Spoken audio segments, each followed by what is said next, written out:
Welcome back to my YouTube channel. তো finally তোমাদের জন্য নিয়ে আসলাম কোরবানি স্পেশাল ঈদ ব্লগ। তোমাদের সকলকে জানাই ঈদ মোবারক। তো সকাল সকাল চলে গেলাম গোসল করতে। তো বন্ধুরা, আমার গোসল করা শেষ, তো এখন আমি রেডি হয়ে যাব। তো আমি রেডি হয়ে গেছি, আর এটা হলো আমার ঈদের পাঞ্জাবি। আমরা এখন চলে যাচ্ছি ঈদের নামাজ পড়তে। নামাজ থেকে এসে এক মুহূর্ত দেরি না করে আমরা কোরবানি দিয়ে দিলাম। তারপর আমরা মাংস কাটলাম। তো বিকালের দিকে আমি চলে গেলাম আমার মামার বাড়িতে। আমরা পুকুরের সামনে বসেছিলাম এবং এখানে অনেক সুন্দর একটি ভিউ ছিল।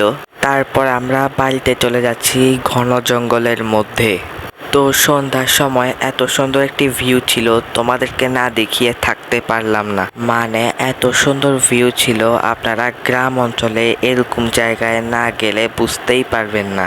তো পরের দিন সকালে আমার ভাতিজি এরকম মুরগির বাচ্চা নিয়ে খেলা করতেছিল, তো আমি একটি নিয়ে নিলাম।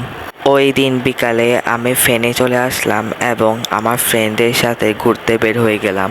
তো আমরা চলে গেলাম ফেনী কলেজের সামনে। ওইখান থেকে আমরা ভেলপুরি নিয়ে নিলাম। তারপর আমরা নিলাম ভাইরাল ড্রিম কেক। তো তারপর আমরা চলে গেলাম নার্সারিতে। ওইখানে ছিল অনেক সুন্দর সুন্দর ফুল গাছ। তারপর আমরা দেখি এখানে লাল আম ঝুলে আছে। তারপর দেখলাম কাঁঠাল ঝুলে আছে। তো আমরা বাসায় চলে গেলাম। আমি বাসায় চলে এসেছি এবং আমি আমার রুমে ব্যাগ গুছিয়ে নিব, কারণ আমরা কালকে ঢাকা যাচ্ছি। আর তোমাদেরকে বলে রাখি, তোমাদের জন্য আসছে travel of Dhaka series blog. তো বন্ধুরা, আমার আজকের ভিডিও এতটুকুই। ইনশাল্লাহ দেখা হবে নেক্সট কোনো একটি ব্লগে। ততক্ষণ পর্যন্ত সুস্থ থাকো, ভালো থাকো, আল্লাহ হাফেজ।